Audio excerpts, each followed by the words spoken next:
إذ قال الله يا عيسى إني متوفيك ورافعك إلي ومطهرك من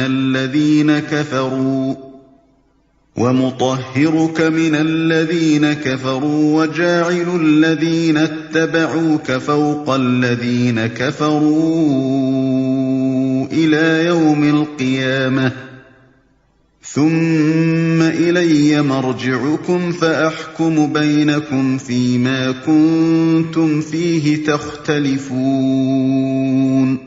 وہ اللہ کی خفیہ تدبیر ہی تھی جب اس نے کہا کہ اے عیسیٰ اب میں تجھے واپس لے لوں گا اور تجھ کو اپنی طرف اٹھا لوں گا، اور جنہوں نے تیرا انکار کیا ہے ان سے، یعنی ان کی معیت سے اور ان کے گندے ماحول میں ان کے ساتھ رہنے سے تجھے پاک کر دوں گا، اور تیری پیروی کرنے والوں کو قیامت تک ان لوگوں پر بالا دست رکھوں گا جنہوں نے تیرا انکار کیا ہے۔ پھر تم سب کو آخر کار میرے پاس آنا ہے، اس وقت میں ان باتوں کا فیصلہ کر دوں گا جن میں تمہارے درمیان اختلاف ہوا ہے۔ اے عیسیٰ اب میں تجھے واپس لے لوں گا۔ اصل میں لفظ متوفی کا استعمال ہوا ہے۔ توفا کے اصل معنی لینے اور وصول کرنے کے، روح قبض کرنا۔ اس لفظ کا مجازی استعمال ہے، نہ کہ اصل لغوی معنی۔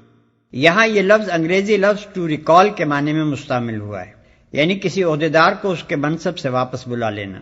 چونکہ بنی اسرائیل صدیوں سے مسلسل نافرمانیاں کر رہے تھے، بار بار کی تنبیہوں اور فرمائشوں کے باوجود ان کی قومی روش بگڑتی ہی چلی جا رہی تھی۔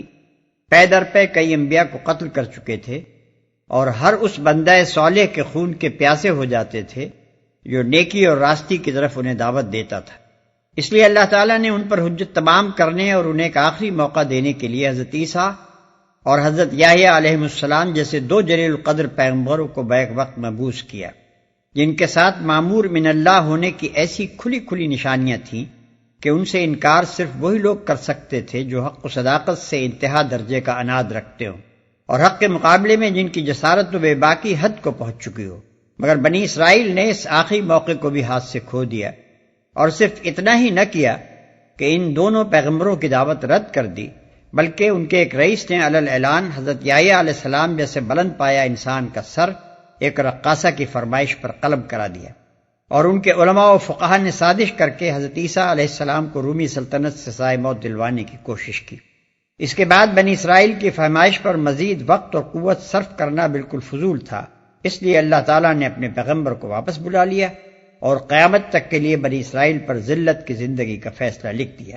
یہاں یہ بات اور سمجھ لینی چاہیے کہ قرآن کی یہ پوری تقریر دراصل عیسائیوں کے عقیدہ الوہیت مسیح کی تردید و اصلاح کے لیے، اور عیسائیوں میں اس عقیدے کے پیدا ہونے کے اہم ترین اسباب تین تھے۔ ایک، حضرت مسیح علیہ السلام کی اعجازی ولادت۔ دو، ان کے صریح محسوس ہونے والے معجزات۔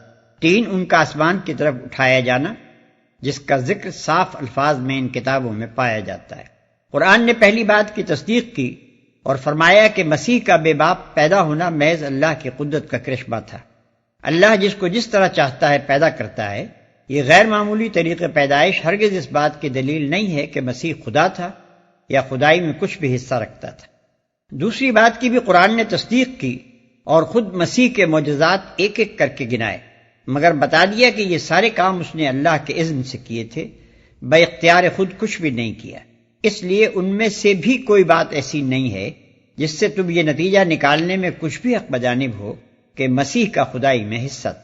اب تیسری بات کے متعلق اگر عیسائیوں کی روایت سرے سے بالکل ہی غلط ہوتی، تب تو ان کے عقیدہ الوہیت مسیح کی تردید کے لیے ضروری تھا کہ صاف صاف کہہ دیا جاتا کہ جسے تم الہ اور ابن اللہ بنا رہے ہو وہ مر کر مٹی میں مل چکا ہے، مزید اطمینان چاہتے ہو تو فلاں مقام پر جا کر اس کی قبر دیکھ لو۔ لیکن ایسا کرنے کے بجائے قرآن صرف یہی نہیں کہ ان کی موت کی تصریح نہیں کرتا، اور صرف یہی نہیں کہ ایسے الفاظ استعمال کرتا ہے جو زندہ اٹھائے جانے کے مفہوم کا کم از کم احتمال تو رکھتے ہی ہیں، بلکہ عیسائیوں کو الٹا یہ اور بتا دیتا ہے کہ مسیح سرے سے صلیب پر چڑھائے ہی نہیں گئے، یعنی وہ جس نے آخری وقت میں ایلی ایلی لما شبقتانی کہا تھا، اور وہ جس کی صلیب پر چڑھی ہوئی حالت کی تصویر تم لیے پھرتے ہو، وہ مسیح نہ تھا، مسیح کو تو اس سے پہلے ہی خدا نے اٹھا لیا تھا۔ اس کے بعد جو لوگ قرآن کی آیات سے مسیح کی وفات کا مفہوم نکالنے کی کوشش کرتے ہیں، وہ دراصل یہ ثابت کرتے ہیں کہ اللہ میاں کو صاف سلجھی ہوئی عبارت میں اپنا مطلب ظاہر کرنے تک کا سلیقہ نہیں ہے۔ اعاذنا اللہ من ذالک۔ اور تیری پیروی کرنے والوں کو قیامت تک ان لوگوں پر بالا دست رکھوں گا جنہوں نے تیرا انکار کیا ہے۔ انکار کرنے والوں سے مراد یہودی ہیں جن کو حضرت عیسیٰ علیہ السلام نے ایمان لانے کی دعوت دی اور انہوں نے اسے رد کر دیا۔ بخلاف اس کے پیروی کرنے والوں سے مراد اگر صحیح پیروی کرنے والے ہوں تو وہ صرف مسلمان ہیں، اور اگر اس سے مراد فی الجملہ آن جناب کے ماننے والے ہوں تو ان میں عیسائی اور مسلمان دونوں شامل ہیں۔ فَأَمَّا الَّذِينَ كَفَرُوا فَأُعَذِّبُهُمْ عَذَابًا شَدِيدًا فِي الدُّنْيَا وَالْآخِرَةِ وَمَا لَهُم مِّن نَّاصِرِينَ۔ جن لوگوں نے کفر و انکار کی روش اختیار کی ہے انہیں دنیا اور آخرت دونوں میں سخت سزا دوں گا اور وہ کوئی مددگار نہ پائیں گے۔ وَأَمَّا الَّذِينَ آمَنُوا وَعَمِلُوا الصَّالِحَاتِ فَيُوَفِّيهِمْ أُجُورَهُمْ وَاللَّهُ لَا يُحِبُّ الظَّالِمِينَ۔ اور جنہوں نے ایمان اور نیک عملی کا رویہ اختیار کیا ہے انہیں ان کے اجر پورے پورے دے دیے جائیں گے، اور خوب جان لے کہ ظالموں سے اللہ ہرگز محبت نہیں کرتا۔ ذَلِكَ نَتْلُوهُ عَلَيْكَ مِنَ الْآيَاتِ وَالذِّكْرِ الْحَكِيمِ۔ یہ آیات اور حکمت سے لبریز تذکرے ہیں جو ہم تمہیں سنا رہے ہیں۔ إِنَّ مَثَلَ عِيسَىٰ عِندَ اللَّهِ كَمَثَلِ آدَمَ خَلَقَهُ مِن تُرَابٍ ثُمَّ قَالَ لَهُ كُن فَيَكُونُ۔ اللہ کے نزدیک عیسیٰ کی مثال آدم کی سی ہے کہ اللہ نے اسے مٹی سے پیدا کیا اور حکم دیا کہ ہو جا، اور وہ ہو گیا۔ یعنی اگر محض اعجازی پیدائش ہی کسی کو خدا یا خدا کا بیٹا بنانے کے لیے کافی دلیل ہو، تب تو پھر تمہیں آدم کے متعلق بدرجہ اولا ایسا عقیدہ تجویز کرنا چاہیے تھا، کیونکہ مسیح تو صرف بے باپ ہی کے پیدا ہوئے تھے، مگر آدم علیہ السلام ماں اور باپ دونوں کے بغیر پیدا ہوئے۔ الحق من ربك فلا تكن من الممترین۔ یہ اصل حقیقت ہے جو تمہارے رب کی طرف سے بتائی جا رہی ہے، اور تم ان لوگوں میں شامل نہ ہو جو اس میں شک کرتے ہیں۔ یہاں تک کہ تقریر میں جو بنیادی نکات عیسائیوں کے سامنے پیش کیے گئے ان کا خلاصہ علی ترتیب حسب ذیل۔ پہلا امر جو ان کے ذہن نشین کرنے کی کوشش کی گئی ہے یہ ہے کہ مسیح علیہ السلام کی الوہیت کا اعتقاد تمہارے اندر جن وجوہ سے پیدا ہوا ہے ان میں سے کوئی وجہ بھی ایسے اعتقاد کے لیے صحیح نہیں ہے۔ ایک انسان تھا جس کو اللہ نے اپنی مصلحتوں کے تحت مناسب سمجھا کہ غیر معمولی صورت سے پیدا کرے اور اسے ایسے معجزے عطا کرے جو نبوت کی صریح علامت ہوں، اور منکرین حق کو اسے صلیب پر نہ چڑھانے دے بلکہ اس کو اپنے پاس اٹھا لے۔ مالک کو اختیار ہے اپنے جس بندے کو جس طرح چاہے استعمال کرے۔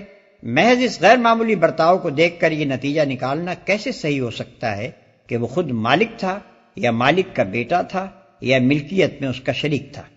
دوسری اہم بات جو ان کو سمجھائی گئی ہے وہ یہ ہے کہ مسیح جس چیز کی طرف دعوت دینے آئے تھے وہ وہی چیز ہے جس کی طرف محمد صلی اللہ علیہ وسلم دعوت دے رہے ہیں۔